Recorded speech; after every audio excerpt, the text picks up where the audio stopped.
and demystifying us what's going on in Iran and what you see going to happen in future.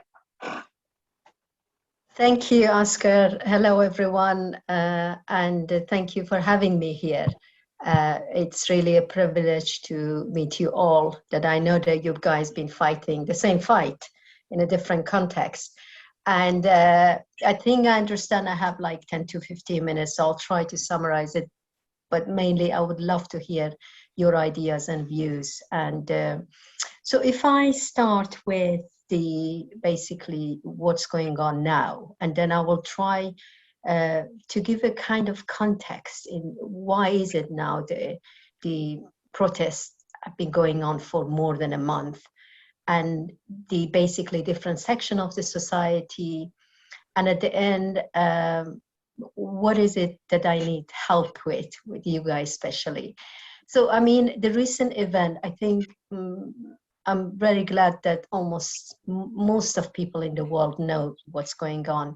But one question that everyone asks, why is it the killing of Mahsa Amini all of a sudden started this mass protest? What was it about her? I think this is a question that I've been asked about it, but I just want to explain something. Well, Mahsa, as you know, was a very young woman, 22 years old, not even being in protest, not being political, actually had a scarf on, just a little bit of hair was showing. So what happened, I think, the Mahsa as a woman, everyone in Iran could identify with what happened to her, not just women and also men, because Mahsa could be the daughter of any family. So therefore, when what happened to Mahsa, it made people really angry, but that anger, it's kind of an accumulation of 43 years, which I'm not going to take you through the 43 years, I'm sure you're aware, but just a highlight of that. So that's why the Mahsa's case, if you look at it in a glance, was so important, because everyone identified with a young woman who is just going about her life and all of a sudden get attacked, murdered, and that's it. So she became kind of a symbol of any woman in Iran, and just showing what is happening to women in Iran in the last 43 years. But to give you just a bit of background, it wasn't just Mahsa's death. 2 months before Mahsa was murdered, like basically the regime started bringing more regulation and started attacking women, because like, for example, they came out with something was different laws and different section of it, how to actually put more restriction on women, and in a way how it manifested itself 2 months before Mahsa's death. It was morality police everywhere in every city. They would drag women to the cars, they would attack them, they would arrest them, and women obviously continued. So this happened before that, and Ibrahim Raisi, the president of the regime, called for tougher kind of regulation for women. So this is what we have before Mahsa. But then at the same time, it's not just about women's rights. I think for one to see what's going on in Iran, you have to see the whole picture with different parts of the society. It's quite a unique country in terms of political activities, in terms of social and political situation in the society.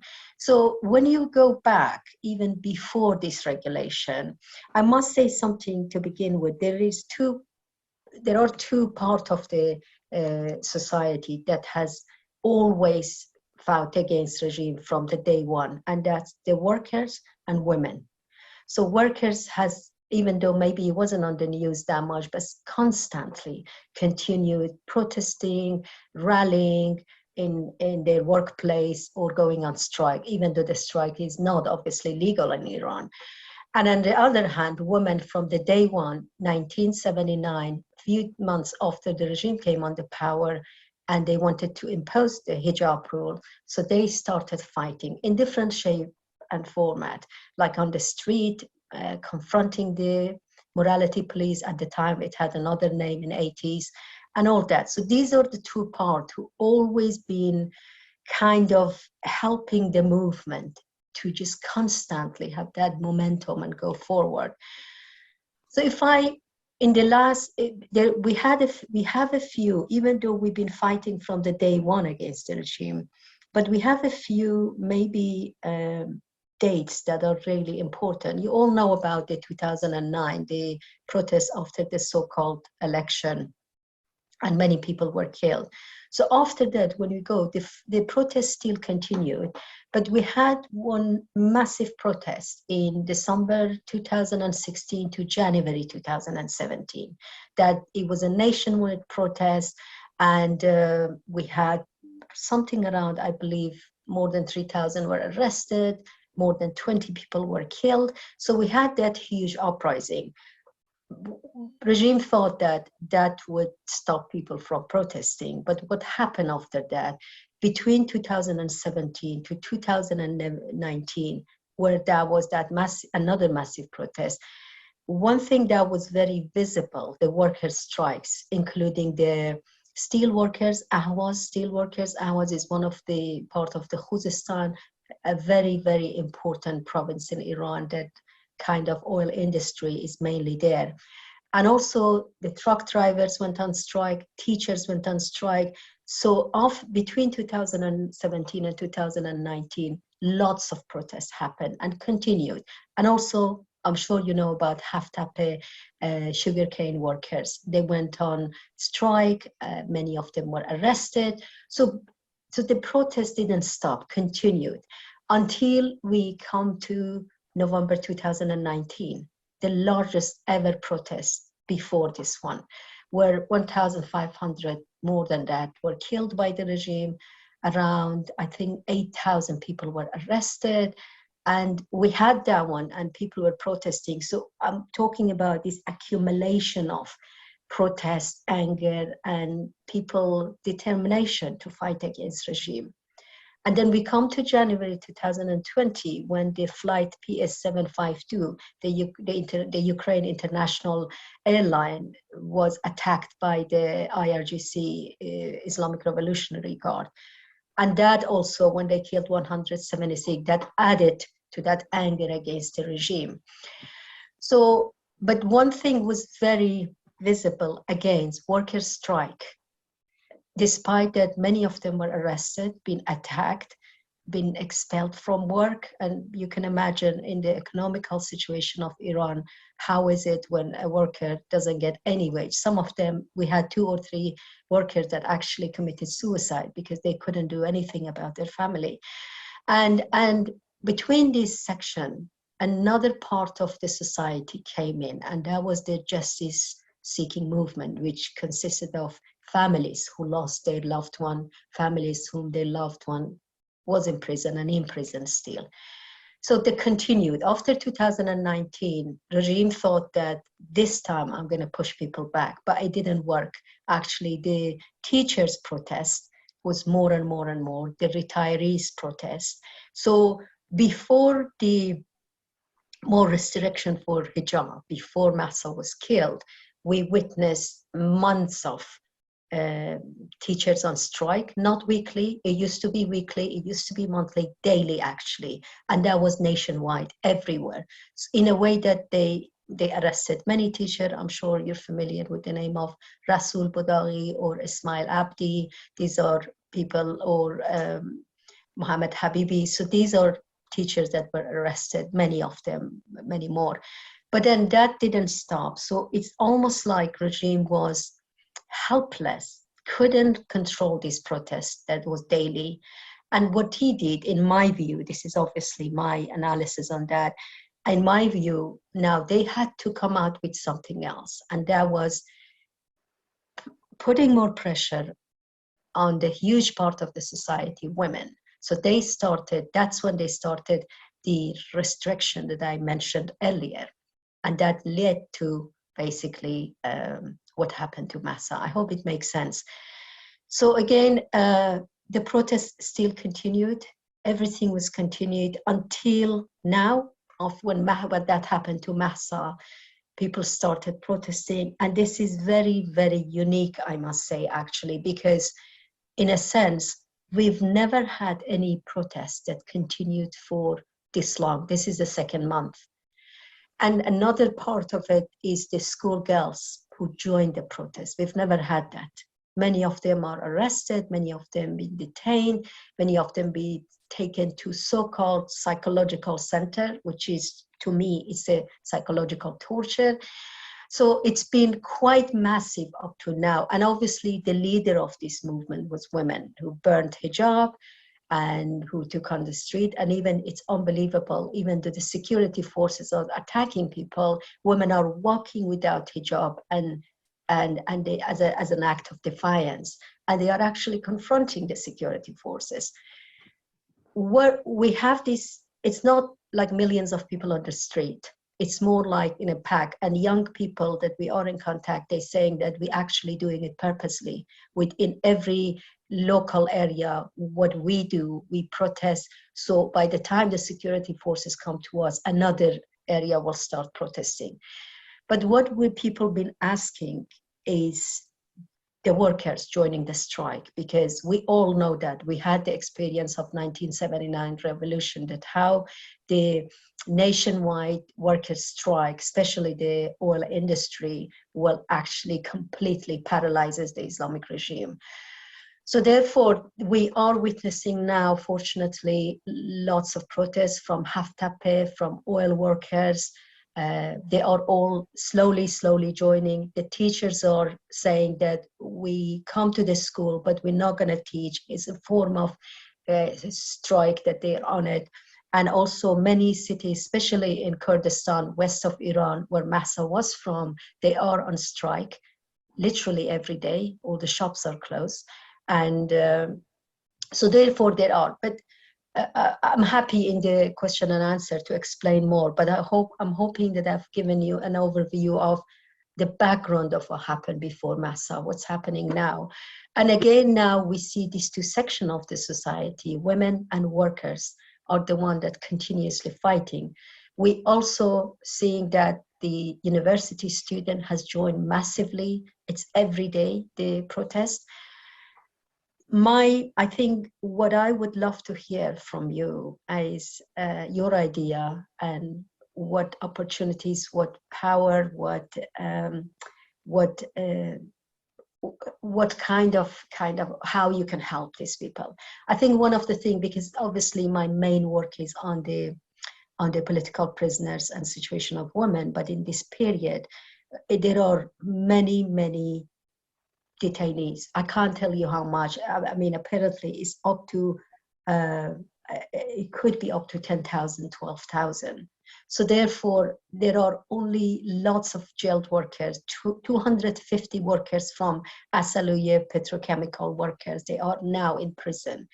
In this period, another characteristic of it is the regime started mass arrest, no matter who, but they keep arresting literally everyone. Ex-political prisoners, right activists, workers activists, anyone they can get their hand of, anyone. It's a way of kind of creating fear, which they haven't managed.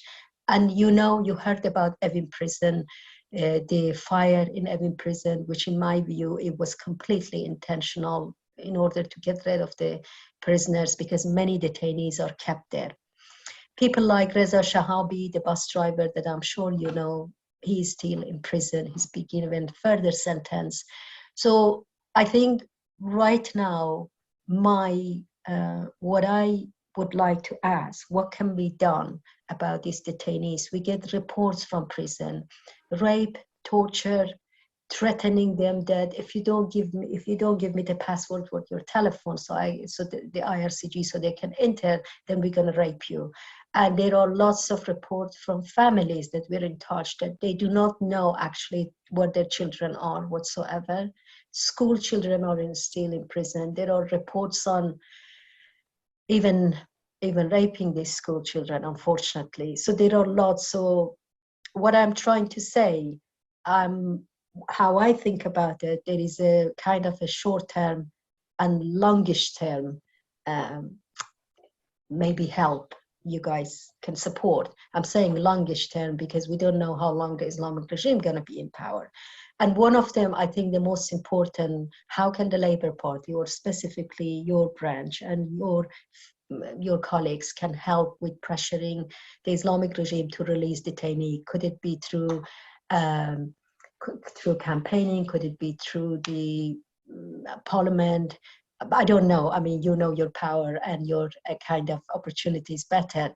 And the other one, the longish term sort of, is to put pressure on the government to close all the diplomatic ties with the regime. That could include expelling their diplomats and their families, and also to shut down the regime's embassy. So these are mainly what is that, because we used to say before that, well, let's put pressure on the regime to stop imposing hijab on women. That doesn't apply anymore, because women are perfectly fine in fighting on the street, and they don't even, because there is no way to have an Islamic regime not to have hijab.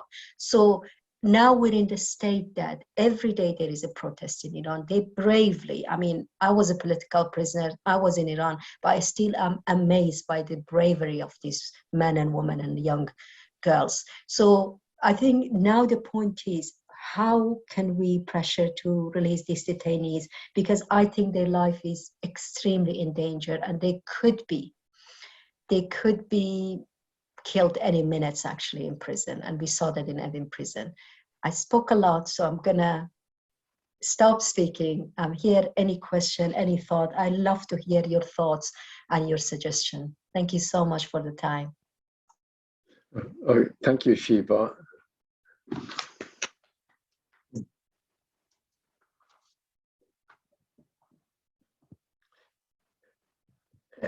Anyone would like to go ahead asking any questions first? Yeah. Adam? Yeah.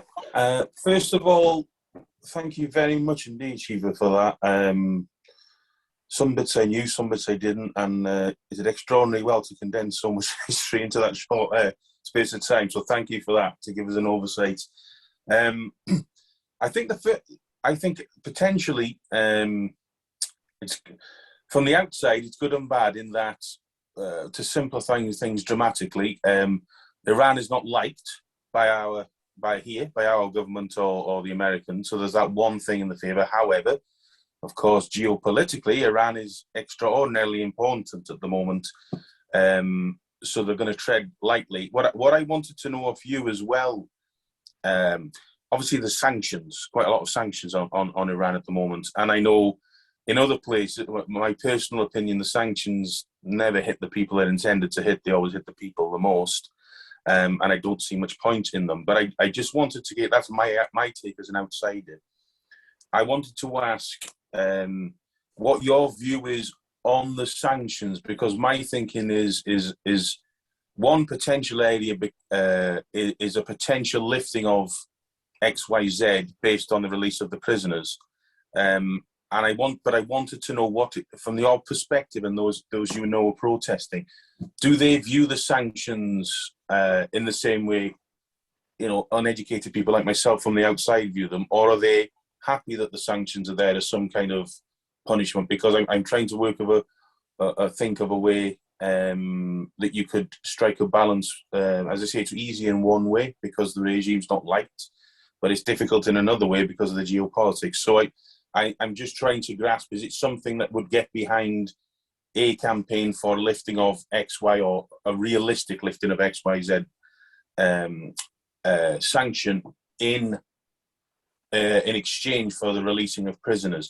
But I don't know if that's something they would go for, because ultimately the government's probably not affected that much by the sanctions themselves. So I'm just trying to get a grasp of how the sanctions are viewed on the ground, because obviously that would be the first thing people would look at, generally speaking, in these kind of situations. But I didn't want to make assumptions, so I was just wondering what the take is on that. Thank you. Oscar, would you like me to just wait for more question, or shall I just? No, just go. You could answer. Yeah, that could be other people's question as well. So what I am trying to say, actually, you're right. That's the first thing. Not just you, Adam. I think people in the West, they think about it that in that way, if we lift the sanction, that would be better. But you pointed out something really important, and that is putting sanction I'm not for economical sanction. We never been, actually. We don't agree with it because it's only hurt people, as you said. I mean, look at the situation of Iraq and many other countries.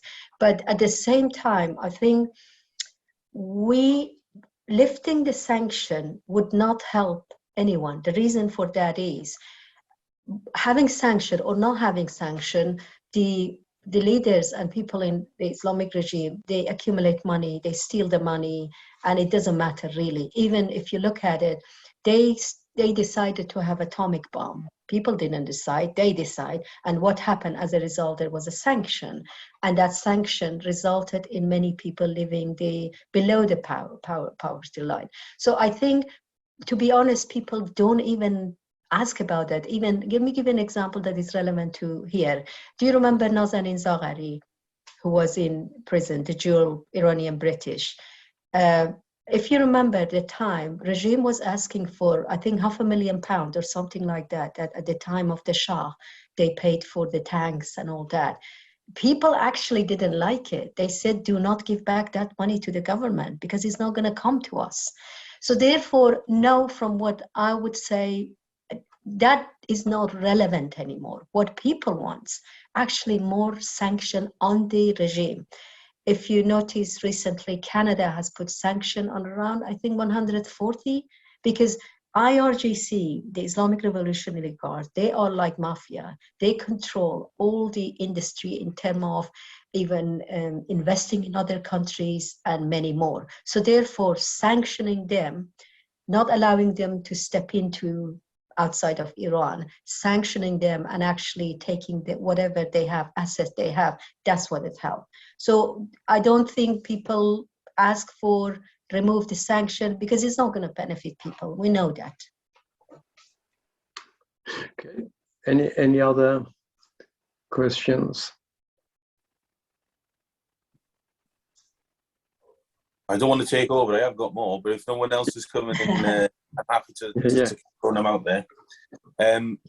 Thank you for that. That explains a lot, because it's slightly different there to other areas where there are sanctions. So, but from what you're saying, yes, because it's not going to affect the government, as you say. So, basically, another one of the things I was wondering currently, how is the current organisation happening? So, is it social media? What's my complete ignorance of the actual general broadcast and print media in Iran? What's the situation with that? And is it more spontaneous and then others are just responding as it happens? Or is social media still a big part of how organisation as it stands is happening for the protests? When you say, you mean organising the protest? Is that what you're saying? Yes, so like how do they organise it? Yeah, so like, for example, you were saying they were in the student, in the case of they would do it in one area, and then just as they're stopping, having all the forces out, stop them, they do it somewhere else. So there's some kind of coordination going on. Yeah. So what happened, as you know, it's been more than a month the internet is shut in Iran. Not just that, because my family is in Iran, actually.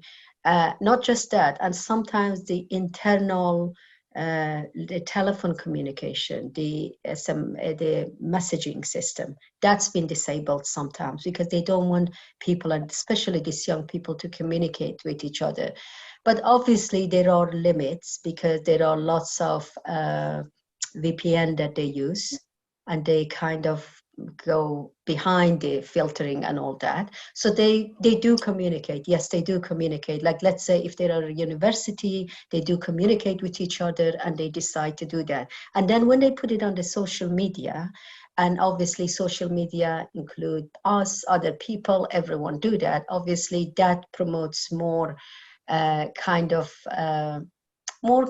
empowering people to protest. But they do, yes, they do communicate. From what I know, they do communicate with each other. But then remember, as a human being, we learn how to survive, we learn how to fight, and we've been in it for 43 years. In my time, in 80s, that was a different world. We didn't have social media, we didn't have even kind of mobile phone and all that, but now they do. So these young people are from a generation, from the internet generation, from technology generation, and they do find a way. I remember a long time ago, the other thing they were saying that they let each other know in the area. Like now, something that is really interesting that they have established, young people in every area, they established their own committee. And they actually, amazingly, they published their press release, which is just, blow your mind in a sense. So they do organize. If you look at them, even when we had the teacher strike, they obviously with the teachers and workers, because they work in one place, it's easier to organize it because they're co-workers. With women who doesn't have organization or young people, it's more difficult. But they do coordinate with each other. They do, for example, they're still on social media. They find a way to come on social media. I think social media being the main way that they coordinate and they do that. And there are many influential ex-political prisoners. I'm sure you know someone like Ismail Bakhshi, who was part of the Haftepe workers, amazingly still very bravely put his life in danger by just putting stuff on the Twitter. One more thing I wanted to add, regarding what your first question, Adam, regarding the sanction, I think one of the things we also looking for we're talking about the UK, is for pushing the government not to issue visa for the regime's diplomats, to revoke their visa. These are very powerful things that they can do it. They might say we can't shut down the regime's embassy. I was looking into it because it's another country's kind of territory, but they can easily do that. What we are for the international boycott of the regime, just like South Africa. I mean, I don't see when they did to South Africa, why we women being discriminated against for 43 years, and that can be done for us. One of the things recently, one of the committee of the UN suggested to expel the regime from the UN Women Commission for the status of women. It's really shocking that regime is still member of that. And I think this is revoking the visas, not issuing a visa, and pushing them to kind of, and calling off the ambassador from there. I mean, these are the things that they can do, and they have done it. I always say that when Russia attacked Ukraine, rightly, they all sanctioned the Russian government within the 8 days. Why can't they do the same? They can. I know there are politics behind it, don't take me wrong, but it is possible to do that. Oh, absolutely. Zoe, you wanted to ask a question. Thanks. Yeah. Well, it's kind of a suggestion. I mean, a lot of us can go through the formal structures in our unions and the Labour Party to put in sort of policy motions, but we'd need someone to write a model motion with specific requests for what unions and the Labour Party would be able to do. So that would need a volunteer to do that. That's a brilliant suggestion, Zoe. That another what we see in Europe, what they are doing, the support in Europe is a lot more political support from the unions and from the parliaments there, been a lot more than in UK. But even our parliamentarians, they have got very little knowledge what's going on there, the impact, what it could be. Maybe in Wales, which we have got some influence in Wales, maybe our Welsh parliament can invite Shiva to speak to the parliamentarians there. That could be something that within Wales, possibly we could do that. So it creates awareness when that happens. Obviously, it creates news as well. Media takes it up as well. They see that serious, and it is very important, Shiva, for us to know that what kind of are there any political parties there active internally and externally, and do you see any kind of certain political movement towards right? I mean, it could be right political movements as well, not undemocratic, but right. which exploit workers, and they concentrate in purely in the big organizations, bringing them in from abroad in future, and they exploiting the population.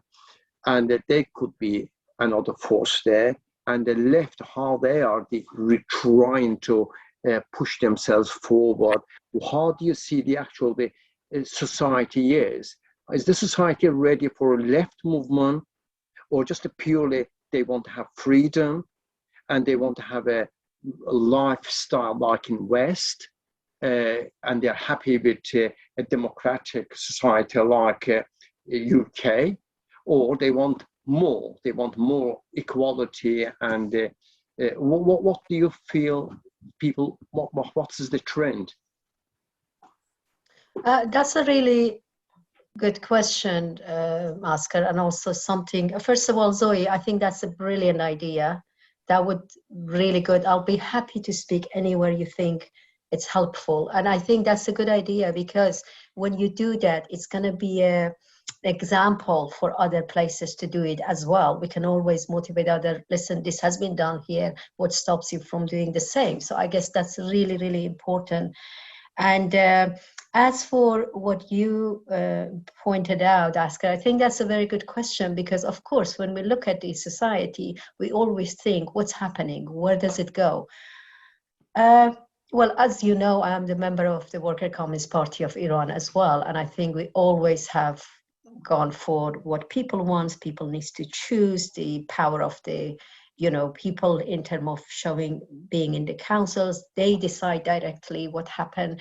At the same time, what I observe, not just based on my observation, when I talk to these young people, and I wouldn't say, it depends how we define left. It's definitely not right wing, definitely not. The reason is, I think it was a process. Right now, we hear lots of even slogans from Iran that they say no to the monarchy, no to the Ayatollah, we want freedom. So it's, of course, there are different, especially like monarchies that trying to impose themselves. But what we see in Iran right now, what they want, yes, freedom. Do they want a leftist party? In my belief, any party, they need to convince people, anywhere, even in this country, that they're gonna give them what they want. This is a rule of thumb in a sense. But at the same time, I think they do want equality, definitely. These women that you've seen, I don't think, look at them, do they really go for less? No.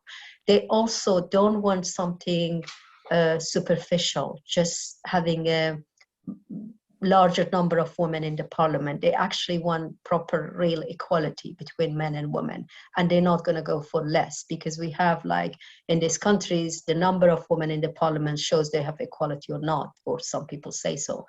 But at the same time, I think the trend is more toward left, if we say left as freedom, equality, and having prosperity, no exploitation and all that. But of course, there are lots of attempts. We already see it in right-wing medias, even Iranian medias. They are trying to hijack it.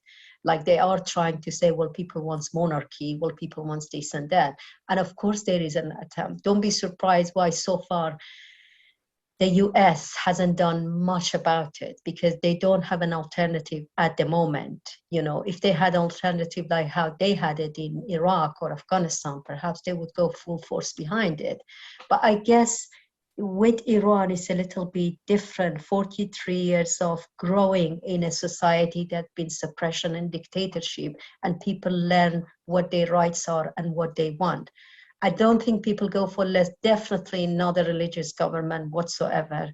Definitely a government that gives them freedom and prosperity, and workers as well. I think if you look at them, half the workers are from this is not from the old generation, it's from the new generation. You know what they did when they had their strikes? They said that we want to control, we don't want privatization, and we want to control actually the business. We workers want to run the factory. So these are really been introduced already to people. So they're quite aware of what's going on. And from what I heard, especially this time, compared to 2019, compared to 2016, compared to 2009, it's much more toward left and wanting meaning wanting equality and prosperity and freedom. I hope that answered your question. I'm going to ask one more just question, which is very important. Your name, your party's name is Worker Communist Party of Iran. Now, the word communist here, in most people, they're always related to China, to Soviet Union, and some of the countries, they have been very oppressive, and they have used that word to oppress, and now it's been used as a negative thing everywhere in America, in West. Could you clarify that? Why are you different from them, and what is that going to? Because this is going to be a challenge for a lot of ordinary people, okay? Because automatically they're related to those countries. Today we saw the big event in China with all the red flags everywhere, and we know what's happening in China. Could you clarify that for us, please?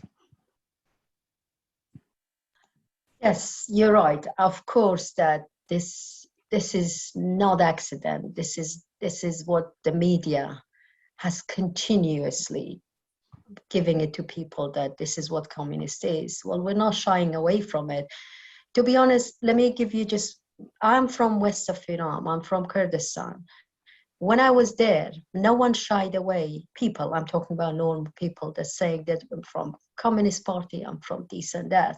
But of course, there is a propaganda, not just among monarchists in Iran and others. But are you okay? But also, I think there is a propaganda against that. Of course, we're different. Of course, I'm against anyone. It doesn't matter under whatever name, to exploit workers, to suppress people. It doesn't matter. If for example, my party come of the power, the minute I see that something like that happen, I would be against it. But I think we shouldn't shy away just because there is a propaganda, just because China or, for example, Putin does such a thing. We shouldn't shy away and change our name just because it's there, because that's not what the communism is. And we know that. And I think the capitalists know that very well. That's not what communism is. So therefore, now we're still seeing in Hollywood, they make movie against communism. There's no Cold War anymore, but they see the need because they know that communism is not supposed to happen in one country. So I guess we are different. Absolutely. Our history shows we are different. We are for equality. We are for unconditional freedom of expression, freedom of speech, freedom of everyone, unconditional, meaning an Islamist tomorrow in Iran, as long as they don't harm people, they don't kill people, they're allowed to have their views, not attacking them. So I think we all show that, yes, one can say that we don't know when you come under power what would happen. Well, I can't say, I can say about exactly same thing about other organizations as well. So yeah, I don't think, to be honest, this is very much a question of people as a public, as a mass. I think this is more of a question from political parties who have a different view about communism. And the word communism, it's okay for you to say I'm a socialist, but as soon as you say you're communist, you're going to be attacked and you're going to be bombarded by propaganda. So it is very different. We do completely distance ourselves because we don't believe China or Russia, they are communists at all. Chris? Sorry, Oscar, before that, Tom, I don't know if Thomas is still connected, but he's asked a question in the chat. Sorry to put it. Oh, right, okay. I don't want to miss out. Thomas, would you like to read the question yourself, or would you like someone to put it to Shiva? Oh. Yeah, hi. Yeah, it's just, I'm aware that the competitive climber, Eliza Rakabi, is reported to be under house arrest after returning to Iran from South Korea. She was the competitor who removed her hijab during the event. I just wondered whether, I believe as well as restrictions on women looking at football, the World Cup that's coming up in Qatar, in Iran. So I just wondered how you felt people in Iran would be about us calling on governments to ban Iran from sporting events, such as the World Cup. I think, Thomas, that I'm sorry, I should keep an eye on the text. I just saw your question. I think that's an excellent point and very, very relevant to what people are saying right now in Iran, which is very in line with boycotting the regime internationally. What happened now, even before Elnaz Rekabi, the Iranian climber, the athletes, men and women, started putting a statement on their Instagram, supporting people's protests. Some of them resigned from their team, just saying that I'm not going to play this team because you are suppressing and having a crackdown on the demonstrator. And what people now are saying, this is not, people are asking them what they're saying. They're saying, if you go to the match, like to, for example, World Cup, and bring us, I don't know, some scores, you're not going to be our hero. But if you resign and support the people, then you are our hero. That's why when Elnaz Rekabi did that, I'm sure you've seen the video that people went to the airport to kind of welcome her. So I guess that is already some people are putting the petition that Iran should be banned. Because remember, that's not Iranian team, that's the regime team. Any success for any of this is for the government, not for the people in Iran. So therefore now one of the discussion among even people in Iran is that some people, like some intellectuals, saying that no, they should go, and then there they should protest and they should kind of speak about the situation. But for some people saying that, which I agree with, it's actually quite backward, that one. People are protesting on the street. So for you, in order to support this support, is not to go on the World Cup. So I think that's an excellent idea, which already, as I said, some people are asking for it. And inside Iran is very much supported by people. People don't care about World Cup. With every single day they've been killed and they don't know where the body of their children are. So I think that's another thing that could be taken, and asking not just with the World Cup, for the regime to be expelled from the international sport agencies. Okay. Yes. Thank you. Okay, thank you. And firstly, my apologies for late arrival. I've come from another meeting, a co-op meeting, all about criminal justice. So I had to participate on that. And so I'm just picking up, Shiva, on one particular point that you made, because I didn't hear the bulk of your speech, but found it really interesting, and actually a great question and observation between yourself and Thomas on that last point, because I take great interest in all my sport and everything. But I'm also a cooperator, and given that we've talked about communism, and you just said the workers want to take over the factory, I just wondered, would cooperation, therefore, because cooperatives are about taking over some factories, I wonder, is there any role for cooperation, cooperatives in Iran? No, there is none, actually. I mean, unions are illegal. There are some syndicates that people have, but they constantly get arrested. They constantly get attacked. They do still, like, for example, Haftape is a very, very good example of workers working together, cooperating and deciding about what to do next. And their gathering were attacked many times. I mean, someone like Ismail Bakhshi was tortured and forced into even false confession. So no, there is any sort of organization who work on any, like, for example, working on the rights of children, that could be very normal, isn't it? But that's not possible, and they're going to get attacked. Or we had one organization working on the situation of women, literally what we're talking about, having workshop for women. It's called Nedai Zanane Iran, I think the voice of women in Iran.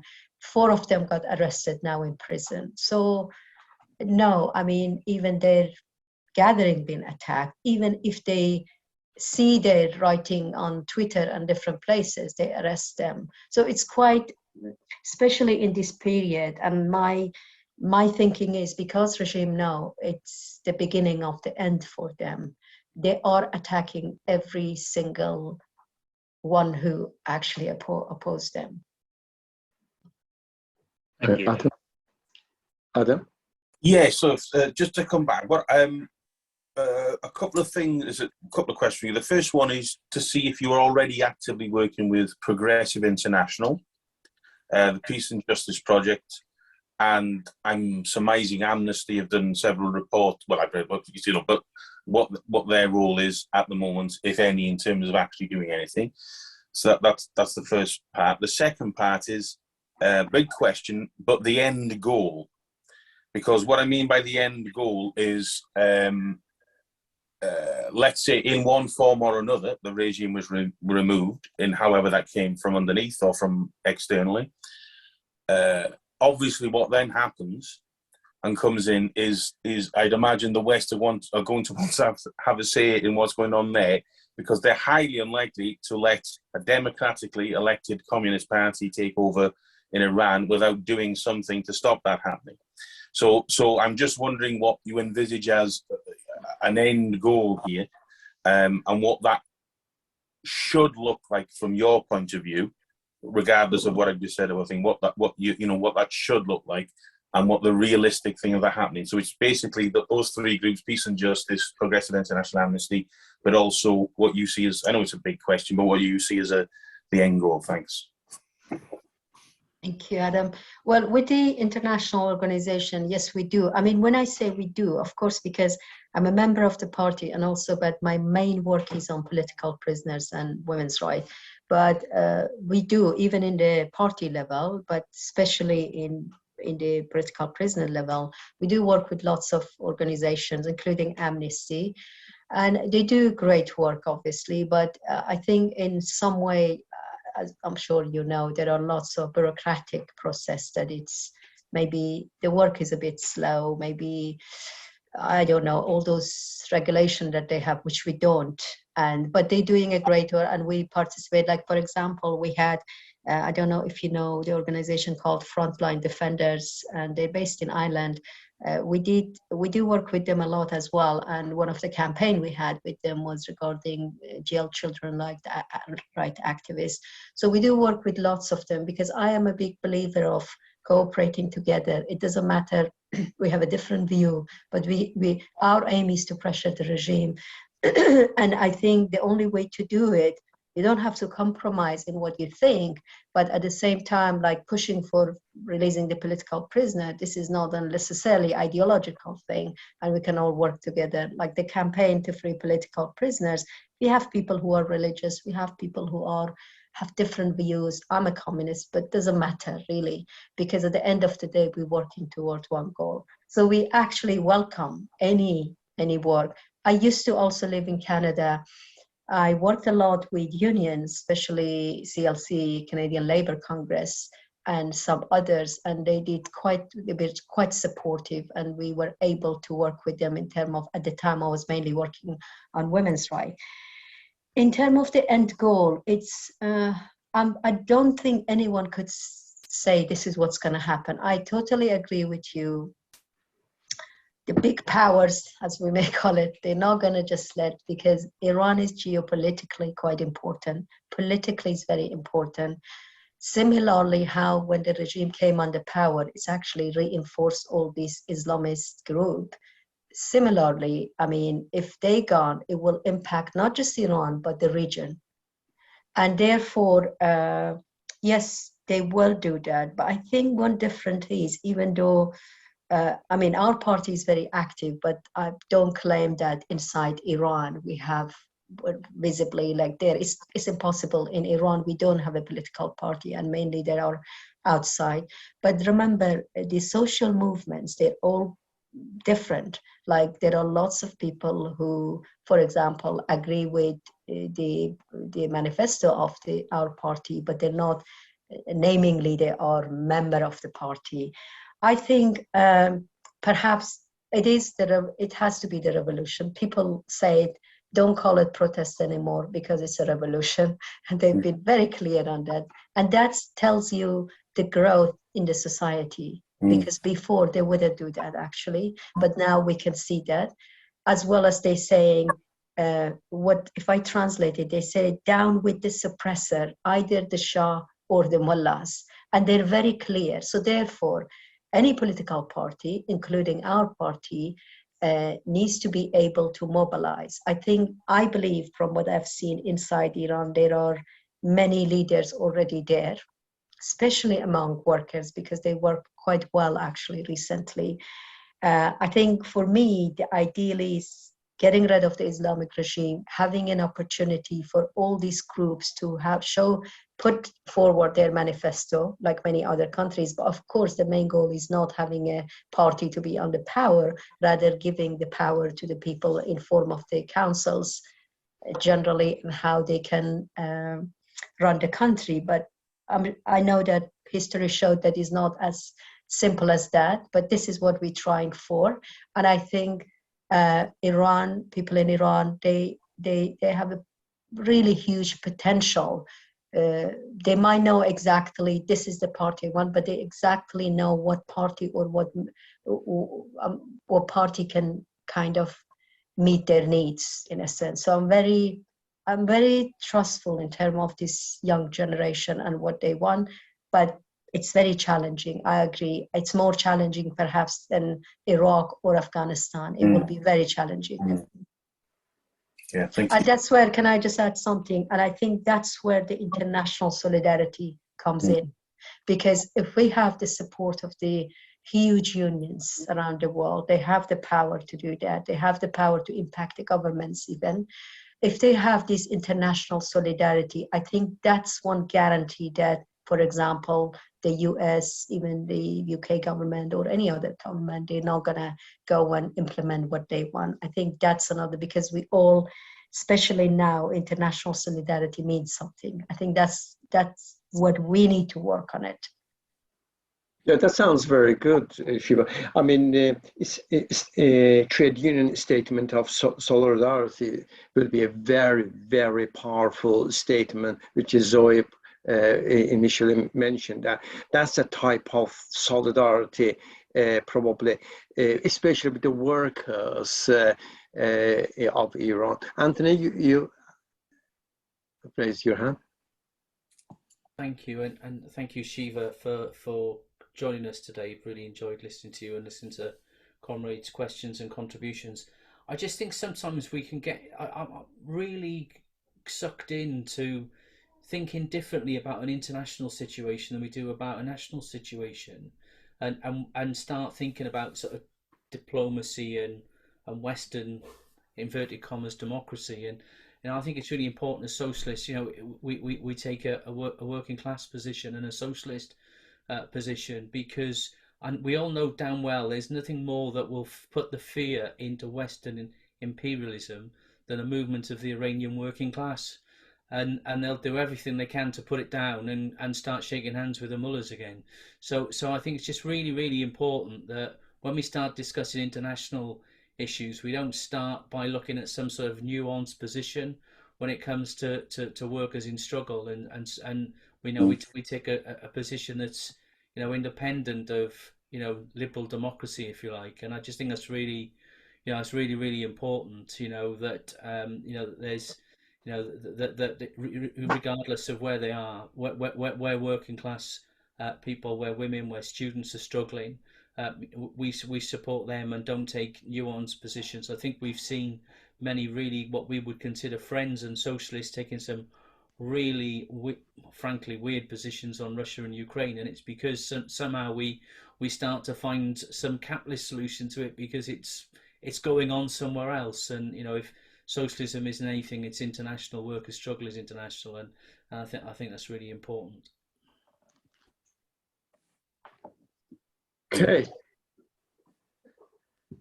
Any other questions? I think I think we have reached an hour. Adam, thank you very much for your support, and as always, thank you very much for your support organizing this. And Shiva, it was very, very interesting. Is a lot of people within our own party are not knowledgeable about what's going on in Iran, to be honest. Even some of the things you thought we may have known about them, we didn't. So people's names, so on, just shows the lack of knowledge within, and that this is a left-wing part of left-wing organization. Now you have met today. So I'd like to thank you very much, and I am sure, as you heard from our members, our comrades, that most of us are very happy to support you and your cause, and maybe you could continue communicating with us. Zoe, what's the best way of linking communication, and who should Shiva, for instance, communicate with? Well, there's the secretary at Welsh Labour Grassroots, I think it's .org.uk email address. I'll pass it on properly through Adam. Yeah. That's probably the best way. Mm-hmm. So there's a link that we don't end up here. There's a continuation from on, so some kind of relationship, and maybe within those members here, if they have got linked to the Parliament, Welsh Parliament, maybe they could start thinking possibly an invitation to Welsh Parliament to speak to all cross-party people, and just allowing them to be aware of what's happening in Iran, the significance of that, how important it is for the United Kingdom, and obviously Wales want to be the home for the left, and so we want to be the leading nation to push this forward. But thank you, everyone. Now I think that we are going to move to our normal meeting, Adam.